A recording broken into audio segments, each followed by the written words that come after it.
মূল্যবান বয়ান পেশ করছেন হাফেজ কারি মাওলানা আব্দুল্লাহ মামুন। আলোচনা রাখছেন মাওলানা আব্দুল্লাহ মামুন। আমি তার মূল্যবান বয়ান পেশ করার জন্য সবিনয় বিনীত অনুরোধ করছি।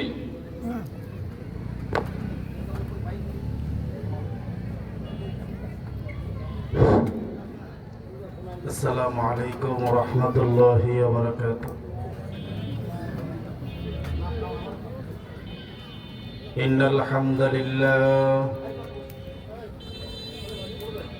আলহামদুলিল্লাহি ওয়া কাফা ওয়া সালামুন আলা ইবাদিহিল্লাযীনা ইসতাফা আম্মা বা'দ।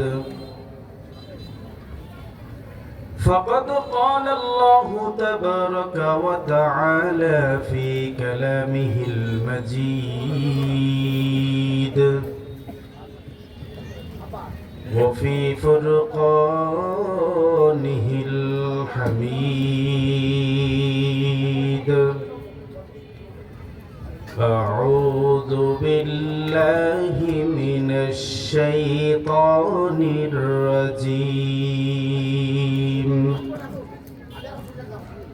بسم الله الرحمن الرحيم. وإذ قال موسى لقومه إن الله يأمركم أن تذبحوا بقرة قالوا أتتخذنا هزوا قال أعوذ بالله أن أكون من الجاهلين.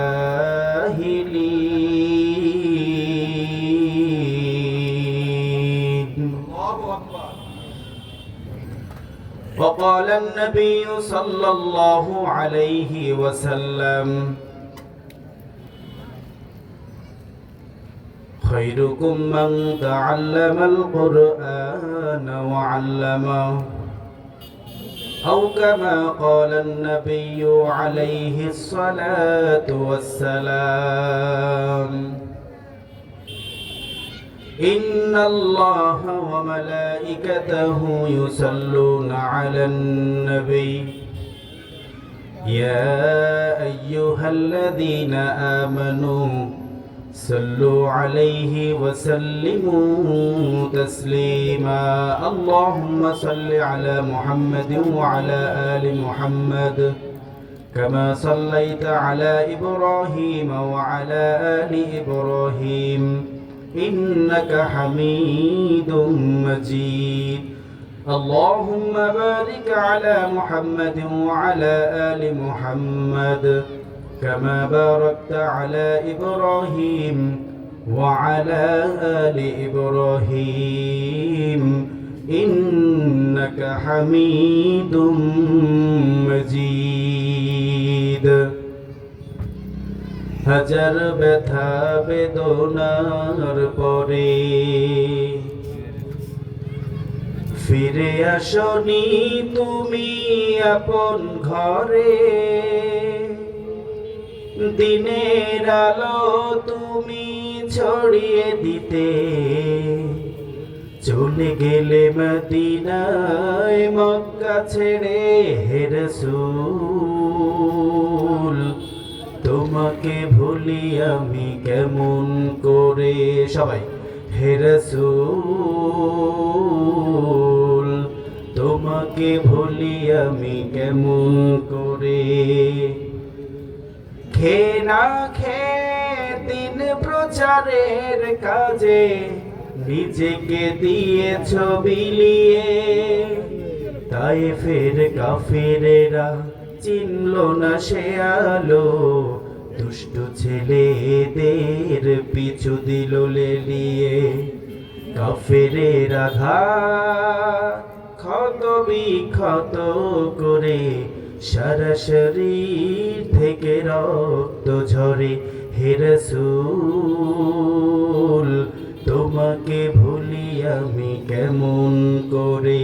হে রাসূল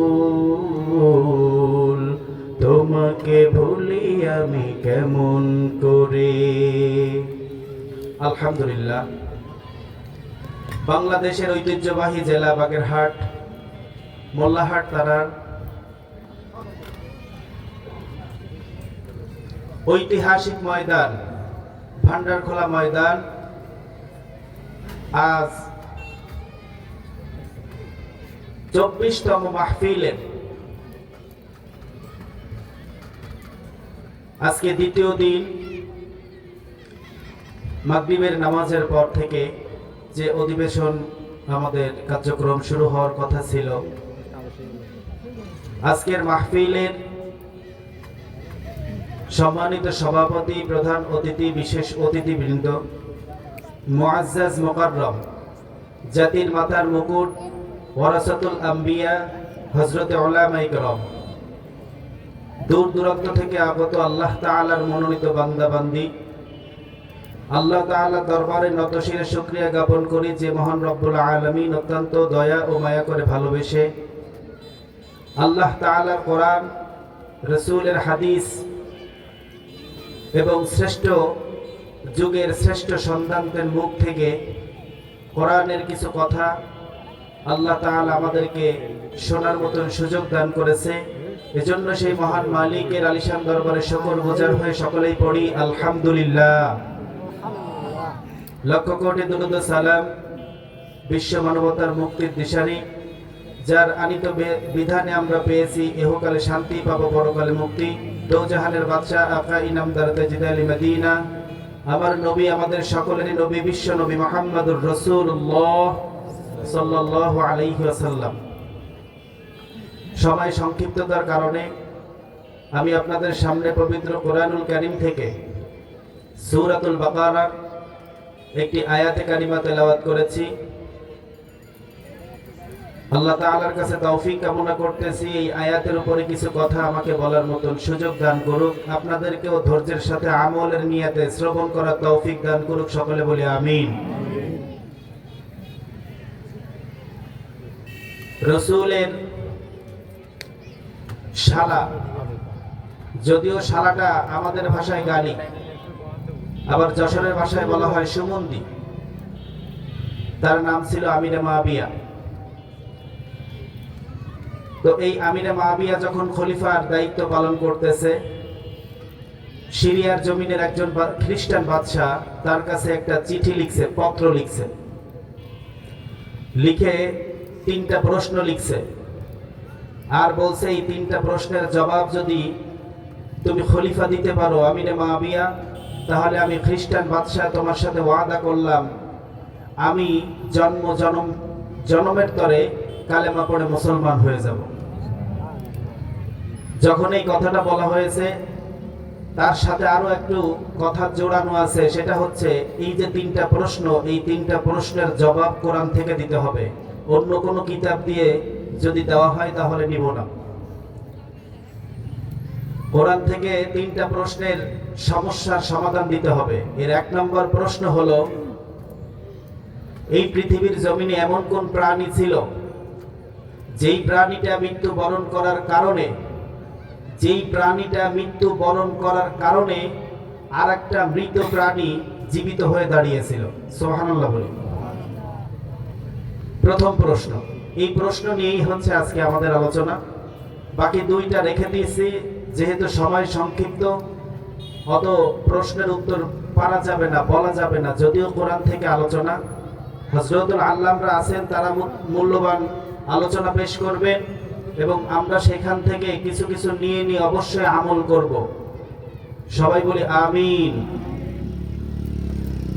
প্রথম প্রশ্ন হলো, এই পৃথিবীর জমিনে এমন কোন প্রাণী ছিল যেই প্রাণীটা মৃত্যুবরণ করার কারণে আরেকটা মৃত প্রাণী উঠে দাঁড়িয়েছিল। এই প্রশ্ন যখন সে পাওয়ার পরে গোটা কোরআন তন্ন করে সমস্ত জায়গায় খুঁজতে থাকলো, কোথাও এই কোরআন এই সমাধান সে পায় না। সাহাবায়ে আজমাইন যারা ছিলেন তারা বললেন যে একটা পর্যায়ে এটা ফেরত দিয়ে দেন। তখন বললেন যে এটা যদি ফেরত দেওয়া হয় এমনি মুসলমানের উপরে তাদের শকুনের মতন নজর থাকে, আর এই নজরটাকে আরো তারা উৎকৃষ্ট মানের করে তারা আমাকে গালি দিবে, ইসলামকে গালি দিবে, এমনকি আমার আল্লাহ রসুল পর্যন্ত গালি চলে যাবে। এই সুযোগ কখনো দেওয়া যেতে পারে? এই কথা বলার পর একজন উঠে বলতেছে, বর্তমানে সবচেয়ে একজন বড় মুফাসসির আছে, যেই মুফাসসির জগৎ বিখ্যাত একজন মুফাসসির, রাসূলের চাচাতো ভাই আব্দুল্লাহ ইবনে আব্বাস রাদিয়াল্লাহু তাআলা আনহু, তার কাছে চিঠিটা পাঠানো হোক। অবশ্যই আল্লাহ তাআলা তার মাধ্যমে এর ফয়সালা দিবে। কথাটা বলার সাথে সাথে তার কাছে চিঠিটা পাঠানো হইল। চিঠিটা পাঠানোর পর উনি প্রথম দিনে 3 দিন সময় নিল। প্রথম দিন গেল, রাত গেল, দ্বিতীয় দিন গেল, রাত গেল, তৃতীয় দিন গেল, রাত্রেবেলায় এশার নামাজ আনতে দোয়া করে আল্লাহর কাছে, আল্লাহ খ্রিস্টান বাদশা এত বড় প্রশ্ন করছে, কোরআন থেকে যদি সমাধান দিতে না পারি তাহলে তো মুসলমানের ইজ্জত থাকবে না, আল্লাহ আপনি ব্যবস্থা করে দেন। বলেই সে ওখানে নিদ্রাচ্ছন্ন হয়ে গেল। আল্লাহ তাআলা সাথে সাথে জিবরাইলকে ডাক দিয়ে বলে, জিবরাইল, আমার বন্ধুর চাচাতো ভাই আব্দুল্লাহ ইবনে আব্বাস সে বিপদে পড়ে গেছে, তাড়াতাড়ি করে চলে যাও। তার শিয়রে গিয়ে বসে এই 3টা প্রশ্নের সমাধান কোথা থেকে আছে কোরআন থেকে বের করে সুন্দর করে তাকে তেলাওয়াত করে করে জানায় দাও। সুবহানাল্লাহ নাই? কথাটা বলার সাথে সাথে জিবরাইল আমিন এসেই তার মাথার কাছে বসে গেল। বসেই এবার উনি ঘুমের ঘরে স্বপ্ন দেখতেছে যে ওনার পাশে এসে একজন সুন্দর সুশ্রীমান একটা লোক বসে গেছে। এবার এখান থেকে তেলাওয়াত করা শুরু করছে, বিসমিল্লাহির রহমানির রহিম। وَإِذْ قَالَ مُوسَى لِقَوْمِهِ إِنَّ اللَّهَ يَأْمُرُكُمْ أَن تَذْبَحُوا بَقَرَةً قَالُوا أَتَتَّخِذُنَا هُزُوًا قَالَ أَعُوذُ بِاللَّهِ أَنْ أَكُونَ مِنَ الْجَاهِلِينَ।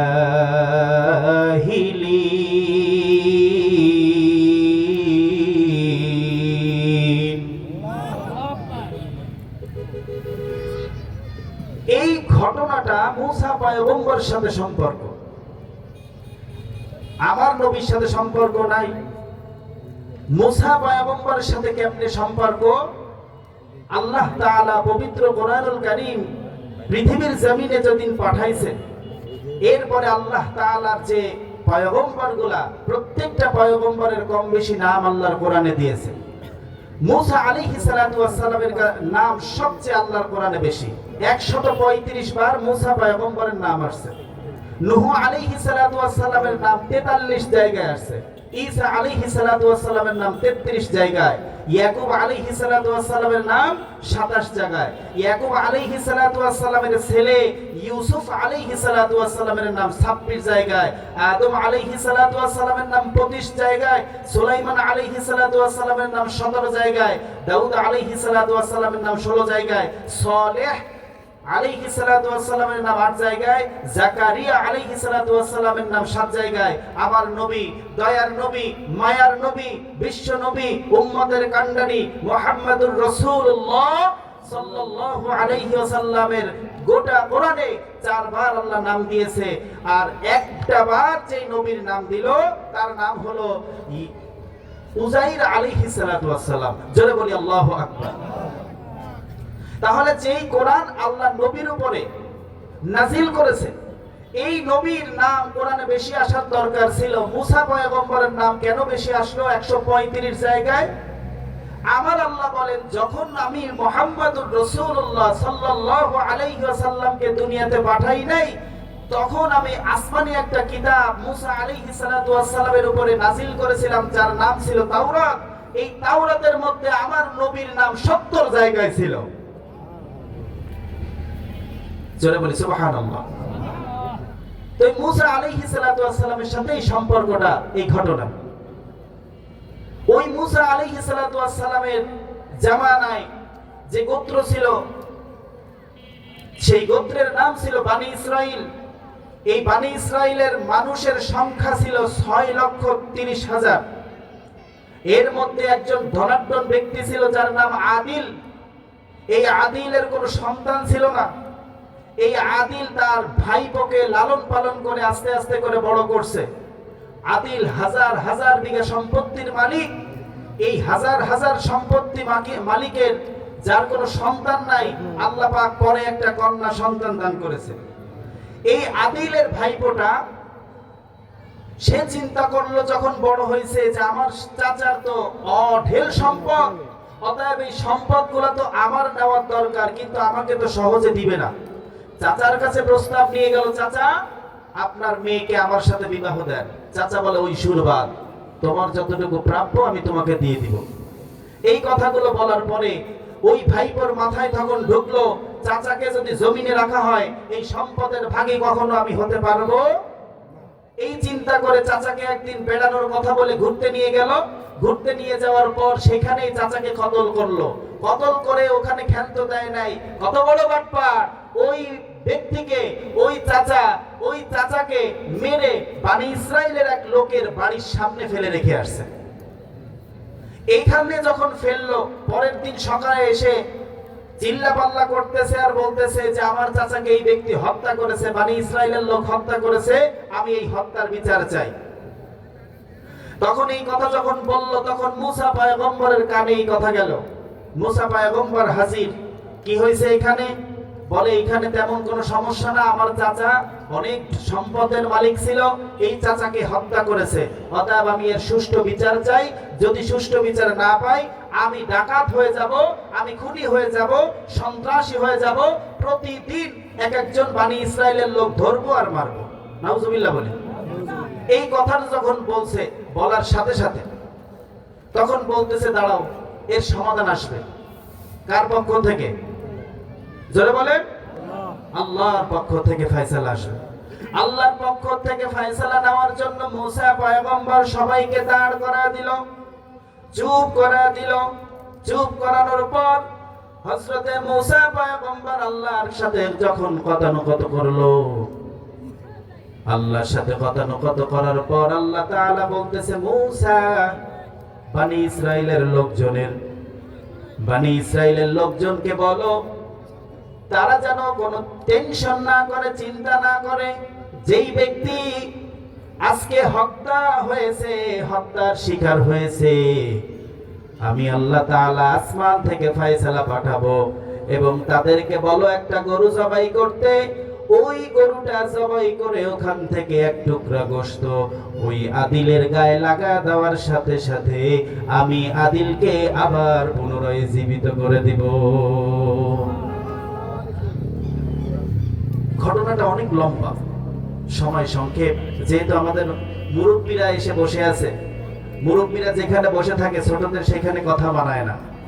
তো আমার সংক্ষিপ্ত ভাবে কথা থাকবে যে জমিনে যেই হত্যা করুক অথবা হত্যার শিকার হোক অথবা হত্যার ষড়যন্ত্র করুক, এর ফয়সালা আসবে কোথা থেকে? জোরে বলেন, আল্লাহ থেকে, আসমান থেকে ফয়সালা চলে আসবে। তো এই আল্লাহ পাকের ফয়সালা আসার আগে আমরা তওবা করে দিনমুখী হই। আজকে যদি আপনি দিনমুখী হন, আপনার সন্তানও কালকে আপনার দেখা দেখি দিনমুখী হবে। আপনি যদি দিনমুখী না হন, আপনার সন্তানগুলোও দিনের আশা করা যাবে না।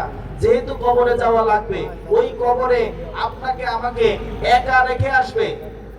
কি বলছে? 6 দিন পরে নখ খসে যাবে, 9 দিন পরে চুল। কবর গাহের সামান নিতে কইরো না কেউ ভুল। কবর জায়গা ভালো নয়, কবর জায়গা ভালো নয়, কবর জায়গা ভালো নয়। আমল দিয়ে কবর গৃহ সাজিয়ে নিতে হয়, আমল দিয়ে কবর গৃহ সাজিয়ে নিতে হয়। লিল্লাহি তাকবীর, লিল্লাহি তাকবীর। ধ্বনি তুলতে হবে কার? আরো জোরে বলে, আল্লাহর জমিনে আল্লাহ ধ্বনি তুলবো। আল্লাহ থেকে যখন ফয়সালা আসবে, জমিনে রহমত আল্লাহ ভরপুর করে দিবে। তো সবার কাছে আমি যতটুকু কথা বলছি, হয়তো আমার পরিচিত অনেকেই আছে এখানে, যতটুকু কথা বলছি এর মধ্যে যদি ভুল ত্রুটি হয়ে থাকে আল্লাহ মাফ করুক, আপনারাও মাফ করেন। আমার এলেম নাই, আমল নাই, কিছুই নাই। আল্লাহ তাআলা হয়তো মুরব্বীদের দোয়ার ওসিলা করে আল্লাহ তাআলা আজকে এখানে বসে কিছু কথা বলার সুযোগ দান করেছে। এবং আপনাদের সবার কাছে দোয়া চাই, যদি আল্লাহ তাআলা আবার কখনো এক জায়গায় করে, ইনশাআল্লাহ এই কোরআন থেকে সুন্দর মতন আলোচনা করার জন্য চেষ্টা করব। সবার কাছে দোয়া চেয়ে আজকে এই পর্যন্তই। ওয়া আখিরু দাওয়ানা